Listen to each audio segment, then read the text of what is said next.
¿Cómo están? Muy buenas tardes y bienvenidos a todos a esta transmisión multiplataforma de las redes sociales de Clínica Alemana, donde como siempre estamos hablando de interesantes temas relacionados a nuestra salud. Y los quiero invitar desde ya a que nos acompañen durante esta entrevista, se conecten y hagan todas sus dudas y consultas en nuestras plataformas que ya están disponibles para ustedes. Les cuento sobre el tema que vamos a hablar el día de hoy, los virus respiratorios más comunes del invierno, pero también cómo reconocer cuando un síntoma puede ser una señal de alerta. Muchas veces la circulación de los virus en la casa con hijos pequeños o adultos mayores vuelve mucho más compleja la situación. Es muy importante la prevención, vacunas y cuidados, pero ¿qué síntomas nos ayudan a distinguir cómo prevenir los virus respiratorios de invierno? Para conversar sobre este interesante tema estoy junto a nuestros especialistas. El día de hoy la doctora Cristina Pierri, pediatra broncopulmonar. ¿Cómo está, doctora? Bienvenida. Muy bien, gracias. Muchas gracias por la invitación. Y el doctor Jaime Rodríguez, pediatra infectólogo. ¿Cómo está, doctor? Bienvenido también. Gracias por la invitación. Ya hablábamos un poco esto de los virus de invierno que ya están con todo circulando, pero queremos saber cuáles son los que tienen mayor circulación en invierno precisamente. Es buena la pregunta porque varía según en qué parte del planeta estés. Ya. Y nosotros tenemos un clima súper marcado de manera estacional. De hecho, en los países con clima templado, porque uno dice, ¿qué haríamos en el invierno? ¿Cómo sería? A lo mejor sería una taza de leche, eso no es cierto. En los países que tienen un clima más templado tienen una circulación permanente de estos virus. Nosotros tenemos súper marcado para el invierno, entonces sabemos que cuando baja la temperatura va a haber mayor circulación de virus y a veces llega primero el virus sincicial y después llega la influenza, otras veces llega primero la influenza, después el virus sincicial, y este año hemos tenido ya un brote de virus influenza que partió ya hace un tiempo y que en estos momentos cerca de la mitad de los test para virus respiratorios que se hacen en Chile son positivos para virus influenza. Entonces es que tenemos el problema y que probablemente vamos a tener el pic en 1 o 2 semanas más, y están apareciendo tímidamente algunos virus sinciciales. Tenemos otras enfermedades como virus para influenza, coronavirus, curiosamente, tiene un nicho que es más de primavera-verano. Como que los virus de invierno hacen que el coronavirus se apague un poquito, es medio tímido, parece, y aparece después. Entonces va a aparecer por ahí por septiembre-octubre. En esta época es muy poca circulación, menos del 1%. Y Cristina me va a ayudar con eso, pero hemos visto a estos niños con tos convulsiva, ¿no es cierto? Sí. Que no es un virus, pero... No, es una bacteria, pero antes, para complementar de los virus, efectivamente lo que dice Jaime, antes los virus eran ordenados, tenían su nicho epidemiológico, entonces estaba ordenadito. Por ejemplo, veíamos nosotros los broncopulmonares en otoño, que venían las crisis asmáticas porque está el rinovirus, que el rinovirus es el virus del resfrío. Y el virus del resfrío, pero los asmáticos tienen un gen especial que a ese virus provoca una respuesta inmune y se obstruyen. Entonces, de hecho, de repente hay pacientes que nunca saben que son asmáticos, los ve uno hospitalizado por rinovirus y uno dice, probablemente asmático. Y antes uno los veía en otoño, porque generalmente el rinovirus circulaba en otoño. Pero efectivamente después de la pandemia como que se desordenó el naipe, claro, y el rinovirus ha circulado casi todo el año. Y de hecho ahora, efectivamente, la influenza es el que más circula, pero también el rinovirus. Entonces, hay que tener cuidado, sobre todo los asmáticos. Y claro, como dice Jaime, también estamos con un brote de bordetela, que es el de la tos convulsiva, que es una bacteria. Entonces ahí hay que tener cuidado con los pacientes que tosen. No solamente puede ser un virus, sino que una bacteria. Y en ese caso, confirmarla para el tratamiento es con antibióticos. Y ahí estar más atento. Entonces, comentaban esto que ha ido cambiando con el tiempo la circulación de los virus. Entonces, ¿cómo sabemos cuándo tenemos un resfriado común y cómo lo tratamos? Bueno, de partida paso al tiro el mensaje, no automedicarse.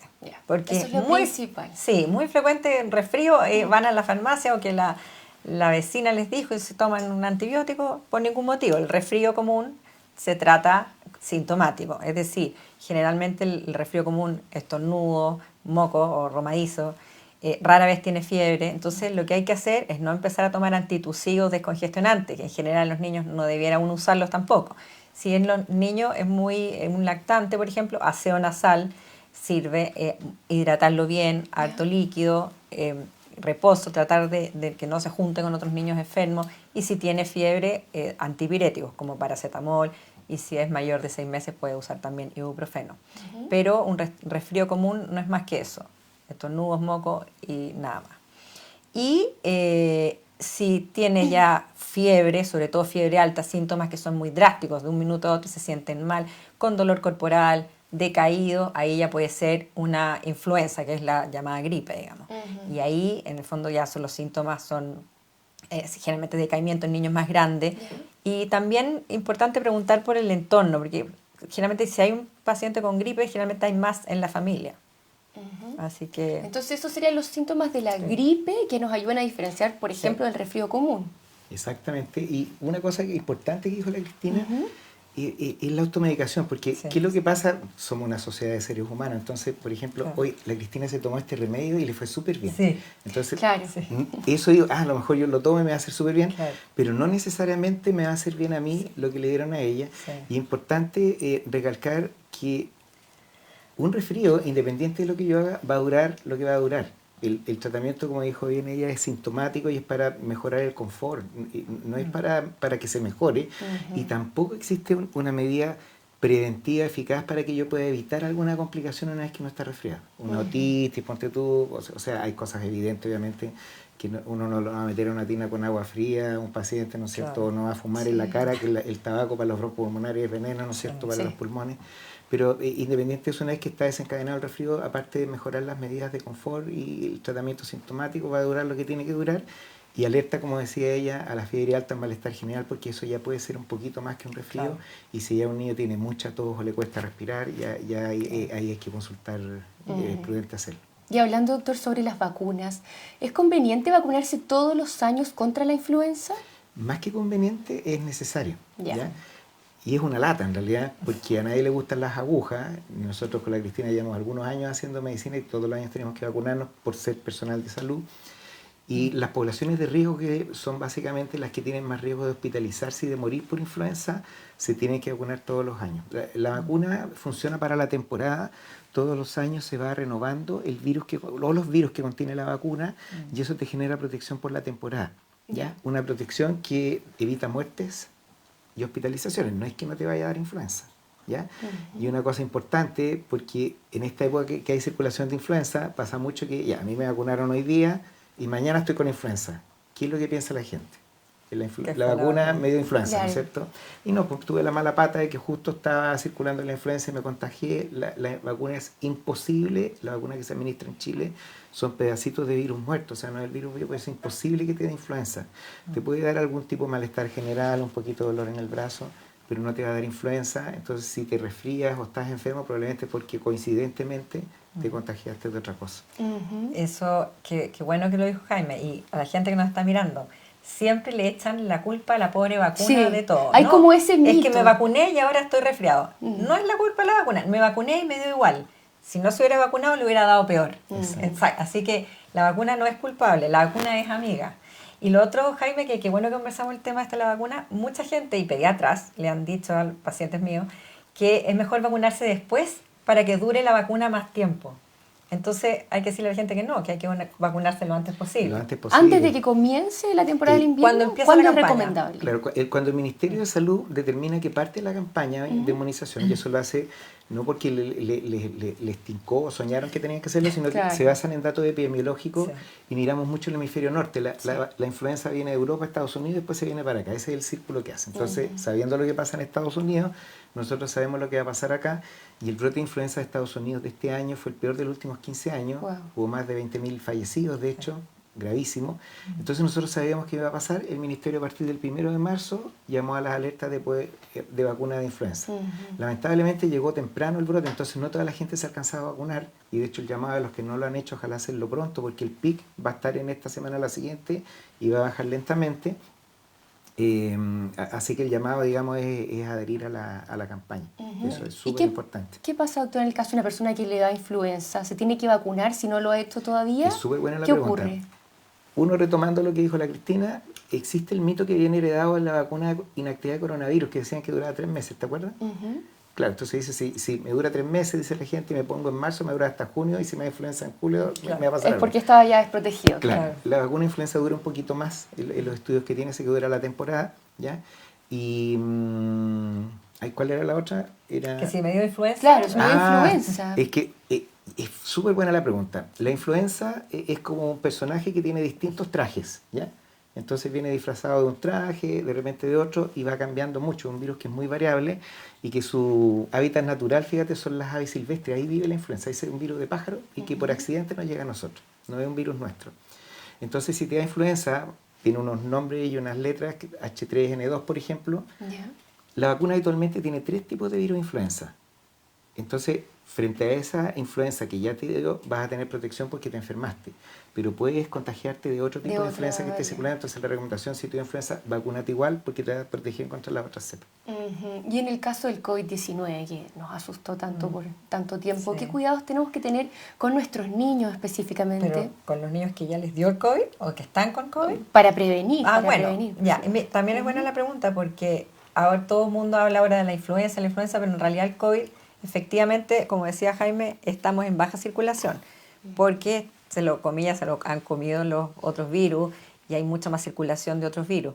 Sin embargo, es más, hay un trabajo que salió en la época del COVID súper bueno, que al paciente ponían en tejidos COVID con rinovirus y competían y ganaba el rinovirus. Entonces, mientras haya circulación de rinovirus, en general la circulación de COVID es baja, pero hay. Por lo tanto, con respecto a la vacuna, este año solo quedó para los pacientes crónicos, para las patologías crónicas y para el personal de salud. No fue universal como en la influenza, que es todos los niños hasta quinto básico. Con el COVID tienen que ser niños con patología crónica. Pero si les da COVID, hay que tener los mismos cuidados que aprendimos en la pandemia. Es decir, buen lavado de manos, higiene, aseo, el tratamiento es sintomático, así que, y por supuesto monitorizar, para ver si tiene síntomas como dificultad respiratoria, Claro. síntomas que tengan que acudir a la urgencia. Claro, me imagino estar atentos a todo eso. ¿Y qué hacemos en el caso que tengamos un familiar enfermo en nuestra casa? Y sobre todo cuando hay niños y adultos mayores que están circulando en el mismo ambiente. ¿Qué cuidados tenemos que tener en nuestro hogar? Esa pregunta es clave y difícil de contestar. Difícil, sí. Ahora, ¿qué aprendimos en la pandemia? Lo que decía la Cristina, en la pandemia nadie estaba resfriado. Claro. Nadie tenía influenza. Y eso fue una demostración empírica de que el lavado de manos, el distanciamiento social, el uso de mascarilla, previene la transmisión de enfermedades respiratorias. No había nada enfermo excepto de COVID. ¿Ya? Y de repente algún desordenado que se enfermaban, ¿no es cierto? Pero era una cosa esporádica. Pero los niños, de hecho, no se enfermaron. El gran problema que tenemos es que todavía nosotros en Chile tenemos familias nucleares y conviven muchas veces los abuelos con los niños los chicos, nietos, claro. o hay gente que tiene comorbilidades. Entonces, una cosa que puede parecer un resfrío común, de repente un niño va al colegio, llega resfriado, que eso nos pasa a todos, ¿no es cierto? Pero resulta que el abuelito tiene una enfermedad crónica, un enfisema, alguna cosa así, y para esa persona puede ser letal la enfermedad. Entonces, aparte de las medidas que aprendimos en la pandemia, cuando en el invierno crudo con alta circulación de virus respiratorio, quizás repensar el uso de las mascarillas sin necesidad de que la autoridad sanitaria te lo diga, porque mucha gente viaja en transporte público sí. o al mall, ¿no es cierto? Y con todo derecho, incluso en la urgencia, ustedes saben que salió una recomendación un poco mandato del Ministerio de Salud, ¿no es cierto? Que tienen que andar con mascarilla, sí. porque a veces llega gente con enfermedades muy transmisibles, ¿no es cierto? Y se enferman los médicos, se enferman todos. Entonces, es muy importante el uso de mascarillas cuando tenemos alta tasa de circulación viral y reforzar las medidas del lavado de manos, el distanciamiento social, el alcohol gel, ¿ya? Las vacunas que ayudan a que no te enfermes o que te enfermes de forma menos intensa. Y en los niños chiquititos, el año pasado hubo un hecho histórico que el anticuerpo que se colocó para el virus sincicial provocó que no se muriera ningún niño chico de virus sincicial por primera vez en la historia, esto del planeta, no solo de Chile, ¿ya? Y las tasas de hospitalización bajaron en un 80, casi 90%. Así que las medidas de prevención que estamos usando son útiles. Sí, bueno, yo como broncopulmonar quiero agregar que si bien es cierto uno no tiene el control ambiental sobre la contaminación, sí tiene el control en el hogar. Entonces medidas como por ejemplo el tabaco, o sea, por ningún motivo fumar ni siquiera dentro del domicilio, sino que cuando pregunta uno dice no, fue a fumar afuera, pero resulta que el fumar afuera entra a la casa con el impregnado de humo del tabaco en el pelo, en la ropa, y eso se llama fumar por tercera mano. Entonces el niño fuma en el fondo las partículas, entonces por supuesto que eso aumenta el riesgo de contagiarse. Entonces, lo que decía Jaime, claro, está el abuelito en la casa y todo, pero también me pasa mucho con los recién nacidos. Nace una guagua y los papás, ¿qué hacemos con el hermanito? Que va al jardín. Entonces, es difícil tener un niño preescolar con mascarilla. Claro. Es muy difícil. Bueno, por eso, en la medida de lo posible, mascarilla, pero en realidad uno hasta que uno lo dice, pero ya todo el rato lo del lavado de manos o alcohol gel es fundamental porque los niños tocan todo, chupan todo, se acercan al hermanito. Y lo otro, no juntarlos, por ejemplo, hay un día de la mamá, fiesta familiar, van todos los niños resfriados. Entonces dicen, no, si es que tiene alergia. No, es un virus. Entonces ahí hay que tener cuidado con eso, ¿ya? O sea, cuidado porque todo esto a estas alturas del año puede ser un virus. Y a los preescolares les puede dar leve, pero al recién nacido o al adulto mayor puede darle más fuerte. Entonces hay que tener cuidado. Y una pregunta, Cristina, que siempre nos hacen, ¿Ya? la calefacción. Ese es un tema. ¿Qué pasa con Sí. las estufas parafinas estas around the world que son como hiper... Bueno, ¿Sirven o no sirven? mira, yo lo que le digo a los papás es, si la calefacción, idealmente que sea una calefacción limpia, es decir, sin combustión, que digamos a veces no se puede, digamos, la eléctrica ahora cada vez es menos costosa porque hay más eficiente, o bueno, ya calefacción central, qué sé yo, que son mucho más caras, pero si uno no puede contar con una calefacción limpia, y solo va a usar combustión parafina, aunque sea marcas como que dicen que no tienen partículas, siempre tienen, o leña, es preferible que el niño esté en la casa con frío y con parca. Entonces, si uno no puede contar con una calefacción limpia, es mejor estar abrigado dentro de la casa porque la irritación de la vía aérea con las calefacciones que son por combustión es mucha y la vía aérea como dañada, digamos, influye en perpetuar las infecciones respiratorias o empeorarlas. Así es que, en general, ojo con la calefacción. Si no es posible una limpia, mejor andar abrigado en la casa. Claro, puede ser mejor eso a tener Sí. una calefacción que va a ser aún peor. ¿Y Sí, cuáles po. son los síntomas de estos virus de invierno que hemos mencionado que nos deben poner en alerta? Que uno dice, a ver, aquí tengo que poner ojo. Fiebre, ¿ya? Entonces, claro, uno dice, pero no voy a ir a consultar al tiro con fiebre. Ojo, si la fiebre es más de 48 horas, Ya. si la fiebre es reiterada, me cuesta mucho bajarla. Si un niño, a ver, los niños son bastante agradecidos con los remedios. Tienen fiebre, se sienten pésimos, uno les da un antipirético, o sea, paracetamol, ibuprofeno, y el niño revive. Y está jugando, así es feliz, entonces la mamá dice, no, si se sentía mal, y el niño uno lo ve bien. Eso es lo normal. Cuando uno ve a un niño que se siente que está decaído, pese a que la fiebre le bajó, ojo, ese niño hay que mirarlo, ese niño tiene que tener un cuidado, debiera ir al doctor.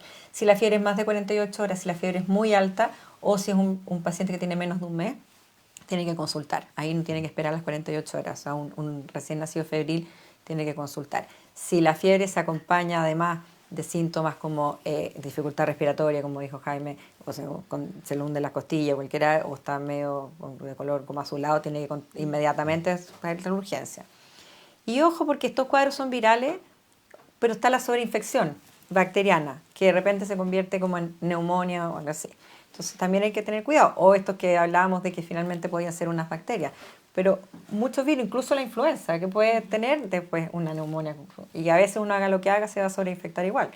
Hemos tocado ver. 100% de acuerdo. Y, bueno, hoy día me tocó en la consulta una anécdota, eso uno aprende las anécdotas. Me tocaron 3 niños chiquititos de menos de 5 meses que tienen hermanos que van al jardín o al colegio. ¿No? Hermanos resfriados y se enferman los niños. Y esos, todos los que en la mañana, que no eran pocos, estaban súper bien, fíjate. Tomaban pecho, estaban tranquilos, sin fiebre, tenían un poco de congestión nasal y nada más. Entonces con esos niños, a pesar de ser chiquititos, uno mantiene la calma. Y poner atención con los síntomas que decía la Cristina y agregar a eso, si un niño se deja de alimentar, está inapetente. también es de alerta, sobre todo un niño chiquitito. Que deje de tomar pecho, eso es raro, porque puede que le cueste tomar pecho para un niño un esfuerzo físico importante, entonces a veces se cansan y no son capaces. Así que hay que poner ojo con eso. Y una cosa muy importante, que en temporada de virus, no todas las fiebres son virus. Niño menor de 1 año, con fiebre 39, 3 días de fiebre, ojo a la infección urinaria. Porque a veces cuando estamos ahí en medio de la selva uno no ve, o sea, así que ojo. Cuando uno dice, no, sí debe ser virus, sí, probablemente debe ser virus. Pero ojo porque podría ser infección urinaria, entonces no olvidarse de otras patologías que no son virales en el caso del niño con fiebre. Imagínate que hay locos que se dedican a la infectología que ven cosas puras raras, entonces no todos son virus. No todos son virus de invierno, sí, porque uno tiene mucho temor de lo que se va a venir en esta temporada, sobre todo los papás que nos están viendo. Y es por eso que les quiero preguntar entonces, ¿cómo prevenimos estos virus respiratorios? ¿Qué podemos hacer desde nuestros hogares para mejorar? ¿O tener un poco más suave la situación? Bueno, primero va a partir por más macro, hábitos saludables. Ya. ¿Qué significa eso? Las horas de sueño adecuado, alimentación sana y variada, actividad física, pero lo más importante de todo esto, adivinen qué es, po. Mantener el calendario de vacunación completo y Claro. actualizado. Eso como macro, a prevenir, ¿de acuerdo? Y después, pues, No sabes lo feliz que me haces con ese comentario porque es lo que me digo yo. Claro. No, ¿Cuáles son las vacunas que tenemos que tener ahí? bueno, ahí, claro, mira, afortunadamente en Chile el calendario de inmunizaciones de acceso universal no es de costo para el paciente, entonces es cosa de ir y te van a poner las vacunas que corresponden por edad. Entonces el mismo pediatra o la enfermera del vacunatorio les va a decir, le corresponde esto y esto y esto. Pero hay que agregar las cosas ambientales. Yo, lo que decía la Cristina, la calefacción es un tema relevante, el cigarrillo, o sea, es tremendo, y a eso le tienes que agregar la contaminación ambiental que hay. Sí. Santiago es un problema, pero hay otras ciudades en Chile, Coyhaique, por ejemplo, Temuco también. que es tremendo. Sí. Entonces, a veces tú logras hacer todo bien, pero la contaminación ambiental, sobre todo en pacientes que tienen una base genética alérgica, hace que aumente mucho la enfermedad respiratoria. Una vía aérea inflamada a la que se le agrega un virus, entonces en vez de ser un resfrío así, termina siendo un cuadro muy, muy intenso. Y qué importante eso que dice, porque justo hoy día estaba revisando como los niveles de contaminación de las partículas y los del sur están una cosa alarmante, justamente por la leña. Y yo sé lo que están pensando los papás, ¿cómo vamos a prevenir los virus respiratorios en invierno? Les doy vitaminas. Entonces, primero decir que la mayoría de las vitaminas uno las encuentra en el fondo en la comida, alimentación, fruta y verdura. Pero si uno tuviera que decir qué cosas realmente sirven. Primero, la vitamina D. ¿Por qué uno dice se enferman más los niños en invierno? Bueno, porque hay más virus, pero además están más encerrados. Pero además, la mayoría hay déficit de vitamina D. Entonces, en general, ojo, la vitamina D sí puede ayudar, como en el fondo suplementar, pero siempre con indicación médica. Segundo, la vitamina C no siempre hay que suplementar, porque uno debiera ser suficiente con las frutas y las verduras, pero hay muchos niños que no comen fruta y verdura, entonces también es una buena alternativa a suplementar. Tercero, los probióticos. Los probióticos son como unos microorganismos vivos que son como bacterias buenas, algunas son levaduras que como restablecen la microbiota intestinal, entonces sí podrían reforzar el sistema inmune. El zinc también es otro que nos puede ayudar también, por supuesto con indicación médica, porque el zinc aumenta la síntesis de proteína, entonces no podría reparar las mucosas, entonces sería un fan útil. Pero en el fondo el mensaje es que no tanto en los suplementos, sino que en los hábitos es lo más importante, pero los suplementos podrían ayudar. Que es una de las maneras de prevenir. Importantísimo lo que mencionaba la doctora entonces. ¿Y qué distingue al equipo de infectología y también al de broncopulmonares pediátricos de la clínica alemana con respecto a otros centros? ¿Hay algo que los hace únicos también en cuanto a la atención y los avances que van teniendo? Hay varias cosas, fíjate que, muchos de nosotros, la Cristina también trabajó en un hospital antes, un hospital grande, yo también trabajé en el Roberto del Río, y finalmente uno termina trabajando en la clínica porque se trabaja bien. Tenemos acceso a exámenes de laboratorio, a imágenes y procedimientos 24/7 todo el año. Por ejemplo, si yo tengo un niño pequeño con un cuerpo extraño en la vía aérea que puede fallecer, nosotros, corrígeme Cristina, pero somos uno de los únicos centros que tiene 24/7. O sea, tú vienes a la clínica alemana y le extraen el cuerpo extraño y muchas veces nos derivan de los hospitales de distintas partes del mundo para que el equipo broncopulmonar acá extraiga el cuerpo extraño, muchas veces en conjunto con otorrino. Tenemos un laboratorio extraordinario de asma y alergias, ¿ya? En lo que se apoyan ellos para el diagnóstico de enfermedades que son súper complejas, ¿ya? Se participa en actividades de reuniones científicas, de sociedades médicas. Entonces hay un nivel de participación en actividades académicas que va a contribuir a que mejoren las actividades del grupo y eso va en favor de los pacientes, porque no es que en la clínica uno haga lo que quiera, sino que en general el poder conversar entre los distintos especialistas va haciendo que vaya mejor la atención y se hace en relación a la evidencia científica que hay. No es que a mí me pareció que la sopa de cebolla debajo de la cama, por ejemplo, me baja la tos, que sirve a todo esto, pero sirve a todo esto. Pero claro, obviamente hay cosas que, como hablaba de los probióticos, Cristina, la vitamina D, que tienen documentación científica, eso que ayuda a la mejora de la atención de los pacientes. Y en mi equipo en lo que más nos hemos destacado básicamente ha sido la participación en vacunas, donde hemos asesorado al Ministerio de Salud, hemos participado en foros y simposios internacionales. Chile ha sido un país donde todo el mundo lo miraba en la pandemia por la gestión que hubo en relación a la administración de vacunas y fuimos un ejemplo a nivel mundial, y en que el equipo de nuestra clínica, teníamos 3 miembros del equipo de pediatría de la clínica alemana como miembros del comité consultivo del Ministerio de Salud. A mí me tocó ser presidente los últimos 3 años de ese equipo. Estaba el doctor Wilhelm también, que es infectólogo, la doctora King de inmunología, y el equipo, la verdad es que más de un tercio era de la clínica alemana. Era una rareza que una clínica privada aporte con tanta gente al servicio público. Así que la verdad es que, aparte de encontrar una atención amable, ya expedita, además va a tener alta calidad y respaldo técnico detrás. Es una cosa que agregar, que también el grupo de infectólogos, al igual que nosotros, la clínica tiene una facilidad para organizar cursos internacionales muy buena. Nosotros como comunidad organizamos cursos, pero nos preocupamos como desde que llega el invitado hasta que se va. Entonces, a lo largo de los años nos hemos hecho muy amigos de estos broncopulmonares, que son broncopulmonares famosos a nivel mundial. Entonces, ¿por qué eso es importante? Porque cualquier paciente complejo que tenemos lo discutimos en grupo, pero con los broncopulmonares internacionales. Entonces, eso es una cosa que hace que uno tenga un nivel, infectólogos también, o sea, que sea para los pacientes muy tranquilizador, porque si saben que tiene alguna cosa compleja, no necesita ir a preguntarle, a lo mejor ir a Estados Unidos a consultar. Nos consulta a nosotros y nosotros tenemos como el feedback de todos a nivel mundial, y eso creo que es impagable. Muy importante lo que destacaban, porque al final los papás que también nos están viendo en esta transmisión, es clave, si voy a un lugar donde realmente van a solucionarlo y tener una tranquilidad, porque al final los hijos son lo más importante.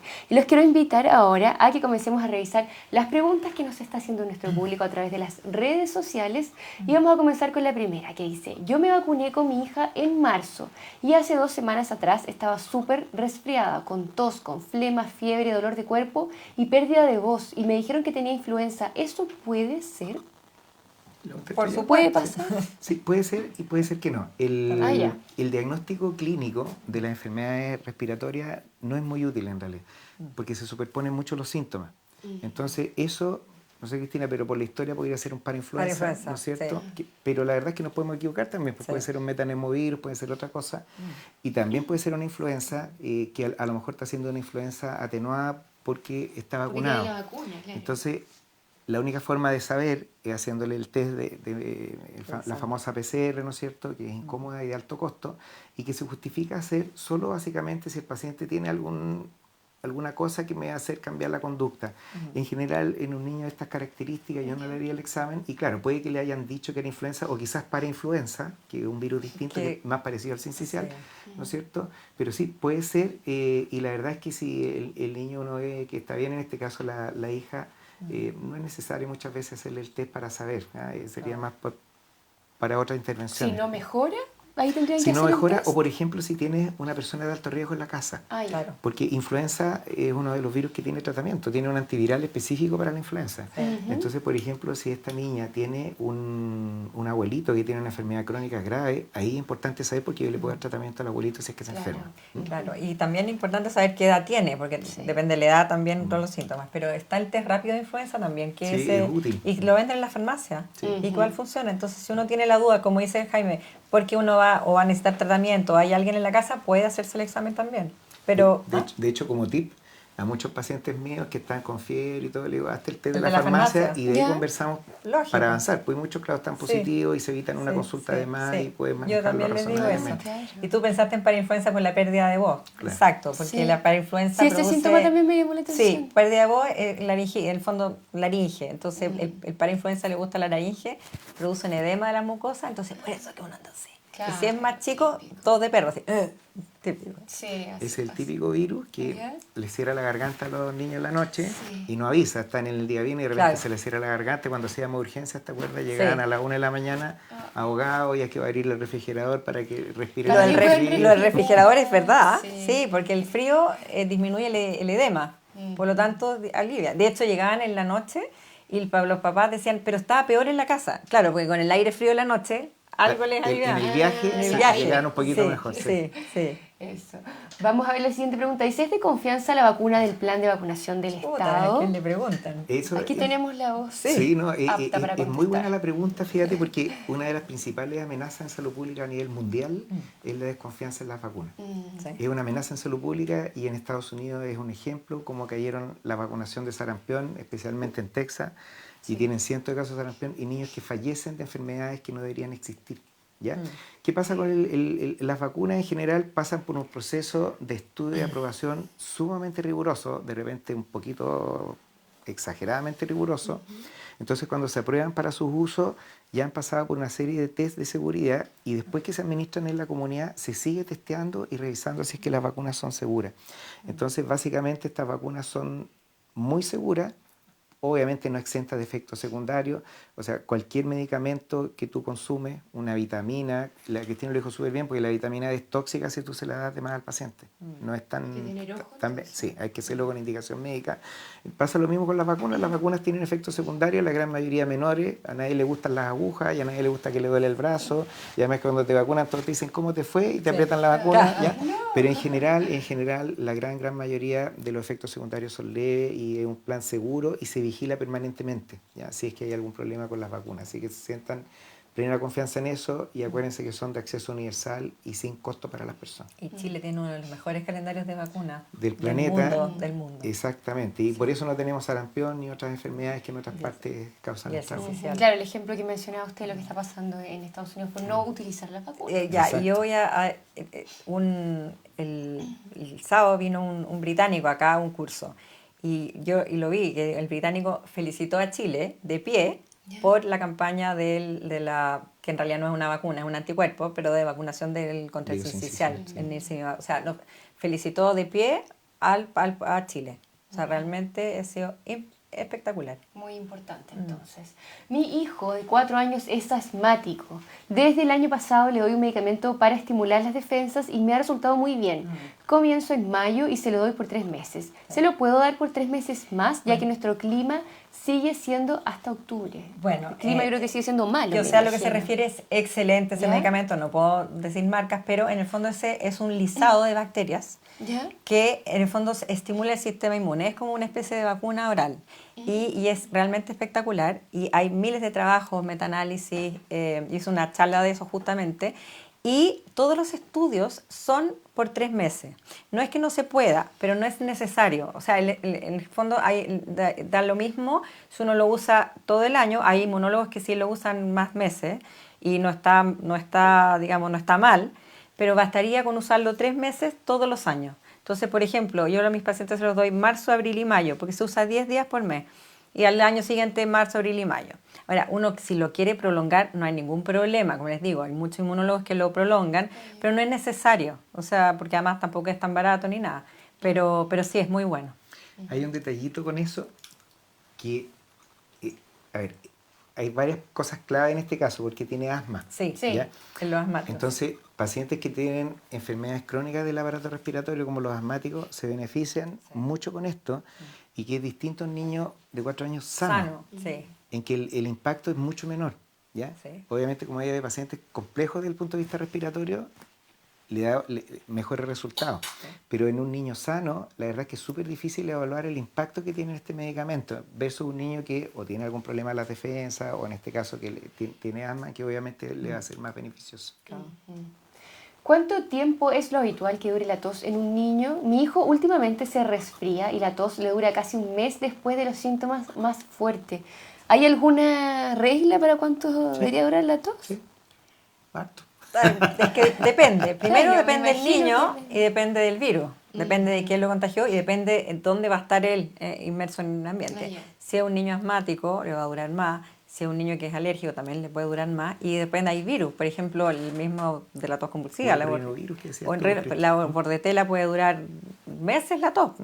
Y el mismo rinovirus, si es un asmático y todo, también puede durar mucho más. O sea, no toda la tos que se queda pegada es una tos que vaya a necesitar como antibiótico. Todo lo importante, lo que yo digo a los pacientes, es que ustedes vean que la tos cada día va un poco mejor, hasta que desaparezca. Si la tos va cada día peor, o antes era una tos más discreta y ahora es todo el día molesta o con flema, ahí es una tos que en realidad no es lo normal y eso hay que verlo, digamos. Tal cual.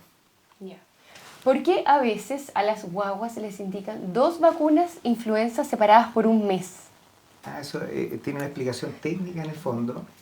Primero, la vacuna influenza no se puede colocar en niñas menores de 6 meses, porque no hay estudios, así que no se puede. Después de los 6 meses hasta los 8 años, los estudios que se han hecho con la vacuna han mostrado que con una sola dosis, la primera vez que te vacunas, con una sola dosis, la vacuna como que no genera memoria para protección. Entonces, un niñito, por ejemplo, de 7 meses, que se colocó la primera dosis de la vacuna de influenza, en la práctica no está vacunado. Entonces te citan 4 semanas después, no es que tengas que exactamente, pero a partir de 4 semanas después y recién con la segunda dosis generan anticuerpos. Eso, por ejemplo, que si te vacunas tú, que eres un adulto, tú con una dosis, está listo, y eso sobre los 9 años no hay ningún problema. Así que son 2 dosis antes de los 8 años, y eso a nivel internacional. Y si un niño se vacunó menor de 8 años la primera vez con solo una dosis y por X razón no le pudieron poner la segunda, básicamente nunca se ha vacunado, entonces el otro año le tienen que poner 2. Así que es importante completar la segunda dosis en niños chiquititos. Ahí está la explicación entonces. Exacto. Vamos a ver la siguiente pregunta que dice, hola, ¿es útil tener purificador de aire? Sí, qué buena pregunta. Es buena, sí. Porque de repente dicen, sí sirve, Sí. no tanto. No, sí sirve. Lo que pasa es que los humidificadores de aire no sirven tanto, pero el porque es purificador diferente. Es diferente. El purificador de aire en fondo es un filtro que lo que baja es disminuir las partículas que hay. Entonces, en el fondo no es como... no es algo como que es espectacular, voy a ir y no voy a respirar nada, no, es imposible, pero sí baja los niveles de, por ejemplo, si hay contaminación, baja un poco los niveles de ppm y también a veces pueden bajar. ¿Qué es ppm? No, pero es las partículas, ¿sí? En el fondo las partículas de contaminación y baja también, en el fondo sirve un poco de filtro, entonces, si bien es cierto, es algo que no es categórico, es decir, si uno va a hacer una tremenda inversión y va a gastar una fortuna y para poner el purificador y todo, no es algo que sea categórico, pero sí va a ayudar. Si uno va a hacer cosas para poder ayudar, es una de las cosas que sí puede sumar. Sí, de hecho, en los hospitales hay salas especiales para gente que tiene las defensas muy bajas. Claro. Entonces colocan unos filtros especiales que se llaman de alta eficiencia y eso no dejan pasar nada. No, claro. Y el paciente vive en un ambiente, claro, que se llama Eso los EPA, y el paciente vive en un ambiente libre de cualquier cosa. Ahora, eso trasladarlo a la casa, porque es súper complejo, porque obviamente... sector, nosotros fantástico, y salimos y hay un niño que está resfriado y hasta ahí no vaya el purificador de aire. Eso sí, en el fondo yo me refería a eso, porque los filtros EPA están, y a todo esto están cada vez más baratos en el sentido que los venden, antes ¿Más había accesible? sí.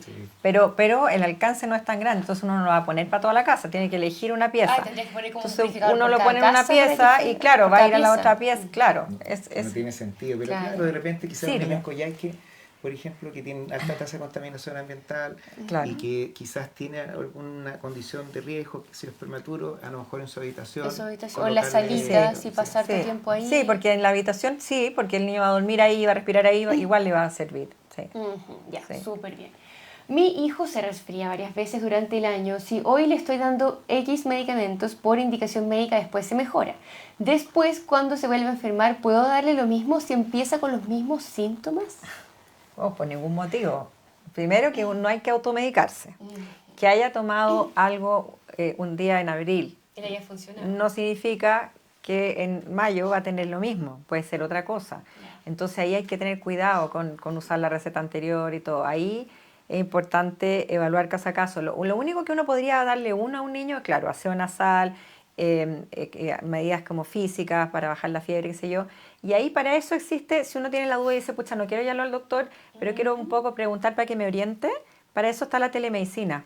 Yo creo que la telemedicina es un súper buen, yo encuentro fantástico, es de las cosas como buenas que dejó la pandemia, porque si uno tiene una duda es una telemedicina y ahí el doctor lo orienta con los síntomas, ve al niño y ahí ver si es que es necesario ir de nuevo o para darle los medicamentos correctos. Sí, y también yo creo que cuando los doctores ya te conocen es mucho más fácil ver al paciente, ya tiene el historial de ese paciente. Ahí lo que dices tú es clave, fíjate, de hecho cuando llegan los recién nacidos a la consulta yo les cuento que tenemos que aprender los papás y yo a cómo es el niño, porque me dicen, doctor, yo soy primerizo, sí, pero yo también soy primerizo con tu hijo porque yo no sé cómo es, no sé si es alérgico, si se va a resfriar en forma intensa, y la telemedicina, lo que dice la Cristina, es clave porque cuando uno conoce al paciente, sabe cómo es, sabe que si le va a dar una crisis asmática, sabe si le va a dar mucha fiebre, entonces es más fácil comunicarse por esa vía que estar yendo a la consulta presencial.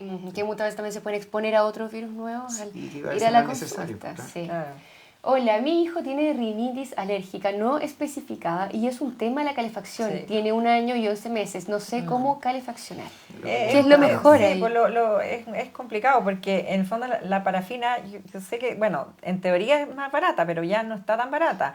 Y la estufa eléctrica antes eran más caras, pero ahora son mucho más eficientes. Entonces, de hecho, si uno la otra vez había un estudio en que cuál de las dos ya andaba similar el tema del precio. Entonces, siempre tratar de preferir una calefacción que sea limpia. Por último, ponerle un rato en la pieza con el niño. Y de verdad que es preferible si hace frío y no hay posibilidad por el tema económico y todo de tener una calefacción, dejarlo abrigadito nomás con parca dentro de la casa, pero tratar de evitar todo lo que tenga combustión, o sea, leña, parafina, Y otra cosa que no es para el invierno, pero te voy a preguntar, Cristina, porque en primavera, ¿no es cierto?, uno ventila la casa, abre las Sí, ventanas, que es súper bueno, sí, pero resulta que a los veces polen. Pero primavera es temporada de Sí. alergia. abre las ventanas y resulta que está todo después lleno de este polvillo Sí, blanco sí, y te terrible. acuestas en la noche y Sí. los No, síntomas terrible. son en la noche porque se activa Terrible. la rinitis alérgica, Sí, entonces, sí, por eso uno le dice a los pacientes alérgicos no abran las ventanas. o Y poquito, ¿no es cierto? no la No abran nomás, abrirla, no ya. la abran, no puede ventilar, total, no hay, en el invierno sí ventile, pero o las abre cuando no esté el niño alérgico Exacto. ahí, las abre en la mañana cuando el niño llegue ya está limpio y eso. Pero Mm. claro, ahí hay que ir manejando un poco dependiendo de los pacientes que vivan en las casas. Claro, dependiendo cada caso. ¿Cuáles son los cuadros clínicos que debe presentar un niño de 3 años para derivarlo a un bronco pulmonar? Bueno, mira, yo diría que la derivación más frecuente de un niño son los cuadros de bronquitis obstructiva a repetición. Es decir, y esto es bien importante, normal, un niño de 3 años en Santiago o en Chile, normal que se enferme 10 a 12 veces en el año. Ya, y eso para que sepan ya. O sea, cuando llegan las mamás y dicen, pucha, se ha enfermado como 6 veces, es Está normal. dentro de Es un niño al jardín, no los niños encerrados en la pandemia. Un niño que va al jardín 10 veces hasta 12. Normal. Normal porque tiene moco, que se hay un poco de tos, etc. ¿Qué es lo que no es normal? Cada vez que el niño se enferma, se obstruye. Ah. Tos, se queda pegado y terminamos en quine, que antibiótico, pechito tomado, como dicen, que es un súper buen, me encanta ese adjetivo que no hay. En el fondo, esos niños, cuando hacen ya la tercera, porque uno dice una golondrina no hace verano, ya dos, pero ya la tercer cuadro que se resfría o se enferma con bronquio, ojo, ese niño puede tener una cosa que se llama hiperreactividad bronquial o sibilante recurrente, incluso después asma. Por lo tanto, esos niños sí debieran ser derivados a broncopulmonar y esa es la causa más frecuente de derivación a broncopulmonar. Otras causas podrían ser niños que sibila, o sea, que tiene pito, o un niño que tuvo una infección muy compleja, que haya tenido una neumonía grande, que haya hospitalizado, o un niño que se hospitaliza obstruido con una gran crisis, por ejemplo, obstructiva, por un rinovirus, que ahí uno dice, este niño puede tener Ahí ya asma. está pasando algo Sí. diferente, claro. Si mi hijo tiene 30 respiraciones por minuto sin fiebre, ¿debo ir a urgencia? ¿Eso es así? En general, bueno, depende Depende de la edad. De la edad que Sí, tenga, pues, que no la claro. mencionan. Claro, acá, depende de la edad. Claro. Y hay una cosa bien interesante, fíjate, los recién nacidos, que son a los que les tiene uno Sí. más precaución, tienen una cosa que se llama respiración periódica. Entonces de repente respiran rapidito y de repente hacen una pausa larga. Entonces si tú lo ves justo en el ratito que está respirando rápido, Ah. te produce alarma, pero hay que estarlos mirando harto rato para ver cómo es el patrón respiratorio, ¿ya? Ujú. Entonces hay que fijarse también en qué contexto están las 30 respiraciones Sí. por minuto, qué edad tiene el niño y mirarlo un rato, pero si el niño tiene 30 respiraciones por minuto y se siente ahogado o tiene un color azulado en los labios o hunde las costillas para Tiene- respirar, obviamente eso no es normal. Eso es un síntoma para Sí. ir a urgencia. Entonces. Exacto. Ya. ¿La vacuna del COVID en niños pequeños es necesaria? Nos preguntan. El plan actual en Chile sacó a los niños de la vacunación de COVID-19. Entonces están básicamente orientados ahora, igual que en influenza, a grupos de riesgo, ¿ya? Entonces la vacuna de COVID en Chile no es para todos los niños, sino que solo para niños que tienen enfermedades crónicas. Y en general los padres con enfermedades crónicas están súper conscientes de eso y los van a ir a vacunar. Pero no es para un niño sano en la actualidad de más de 6 meses. Ah, ya, perfecto.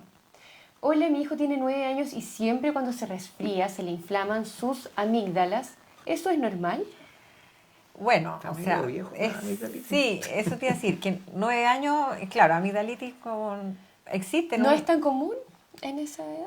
como raro, Me 9 ha llamado la años. atención porque a los 9 las amígdalas se empiezan a achicar. Claro. ¿Ya? Entonces, es raro que cada vez se le inflamen las amígdalas. A veces hay niños que tienen las amígdalas y las adenoides mucho más grandes de lo que deberían tener, y son niños que muchas veces van al Se llama pulmonar FAPA. o al otorrino, ¿no? Y roncan, entonces, y son alérgicos o tienen otro cuadro inmunológico, como dice la Cristina, que hace que se inflamen las amígdalas. Pero yo le recomendaría a esas familias, si se le inflaman a las amígdalas, ir al otorrino. Sí, que es es un mejor, otorrino. es Que es un mejor. otorrino, y hay un examen que también que lo hace el otorrino, que es una nasofibro que se mete por aquí como un tallarín y le mira por dentro aquí, por lo mejor algo tiene. Pues, Y ahí puede salir Sí, de pero dudas, recomendación sí que haya por un ejemplo. otorrino. Ya, Mm. listo. Está bueno. Tengo un saturómetro Sí. en casa para mí, niña de 3 años. ¿Qué niveles de saturación serían motivo de atención médica? ¿Y en qué caso también tenemos Claro. que medir la Mira, saturación? para serles bien sincero, yo no recomiendo tanto tener un saturador en la casa, salvo que sea un paciente que sea complejo y que o de estas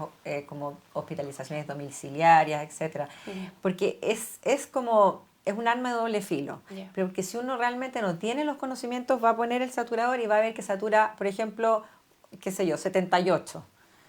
Un paciente con 78 es absolutamente incompatible con la vida. Entonces la mamá se va a alarmar. Asustar. Y es porque la onda no está bien funcionado, no está bien puesto, entonces no tiene como la onda estable. Entonces, si uno realmente no va a tener la experiencia como para ver bien un saturador, yo creo que puede ser contraproducente. Ahora, si uno realmente tiene el expertise, sabe realmente medir el nivel de saturación y todo, entonces ahí ya podría tener el valor. Ahora, siempre les digo que todas estas patologías es un todo, es la clínica. En el fondo, lo más importante es cómo se ve el paciente. Uno no trata solo una saturación.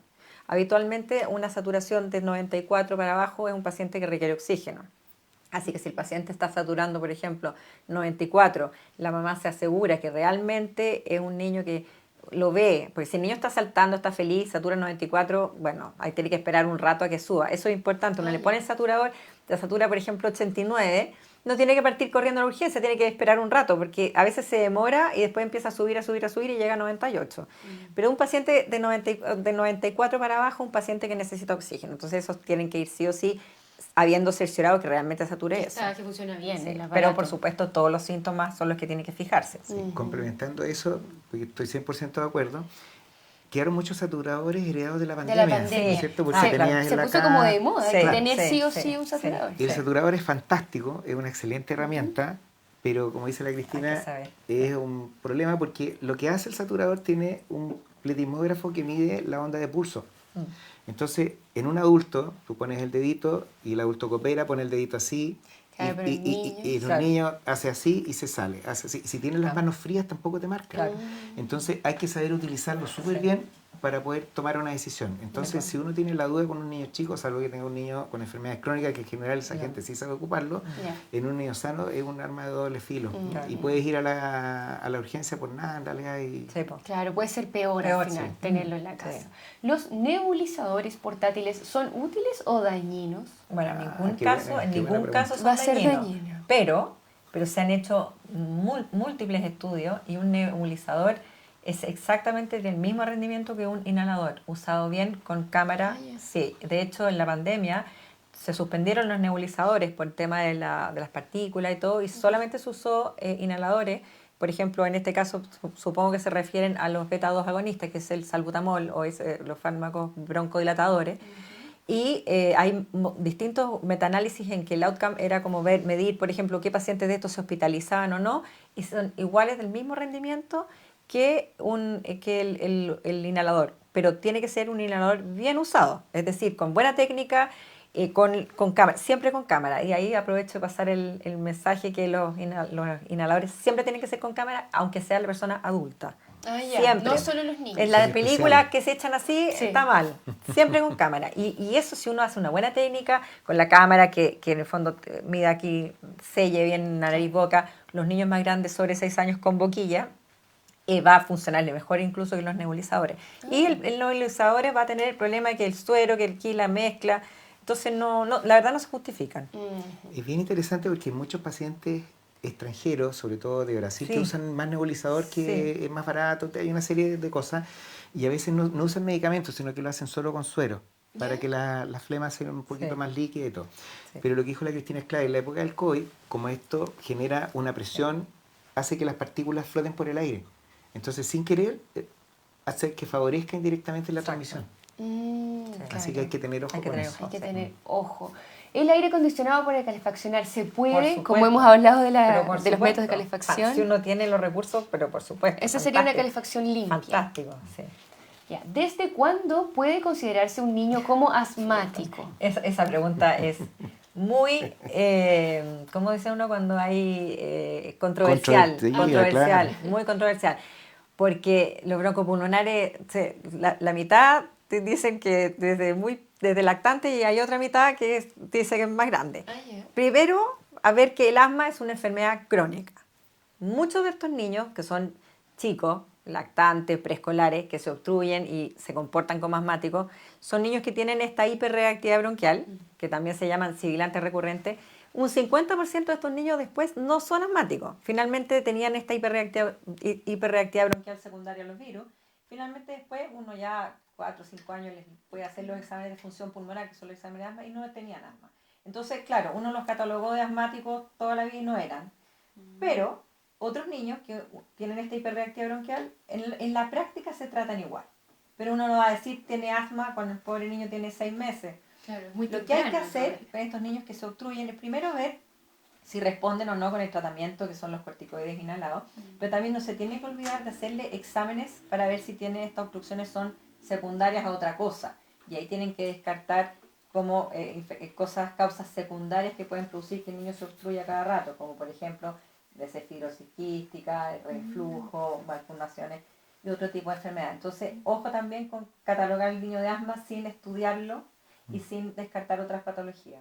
Es importante hacer el diagnóstico luego de un estudio que realicen. Y mucha gente tú vas a conocer, bueno, lo que conversábamos detrás de las cámaras, digamos, que son asmáticos de chiquitito y después se les pasó, ¿no es cierto? Sí, o va atenuando, va siendo más suave. Sí. Mi pequeña tiene 6 años, se operó y se sacó las adenoides y las amígdalas. Sufre de rinitis. ¿Cómo puedo diferenciar los signos de la rinitis con un resfriado? Buena pregunta. Súper buena la pregunta, sí. En general los resfriados son acotados. Ya. Duran 5 días, mocos, tos y en el fondo se quitan. Los signos de rinitis es perenne, o sea, en el fondo siguen por largo tiempo, pasan una semana, 2 semanas, 3 semanas y sigue igual.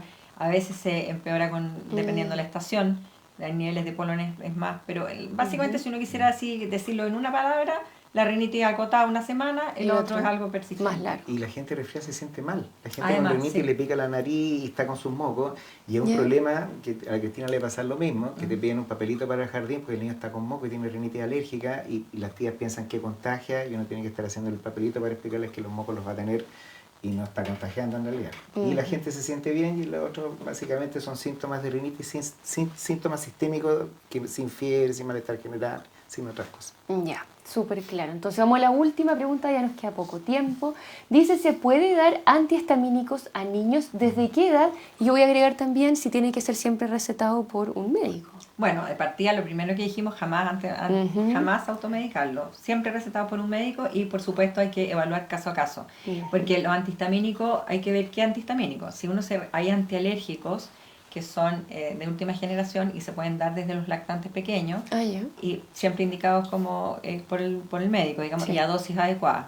Hay otros que son, por ejemplo, que tienen descongestionantes o qué sé yo, eso por ningún motivo. Descongestionante en los menores de 2 años no hay que dar.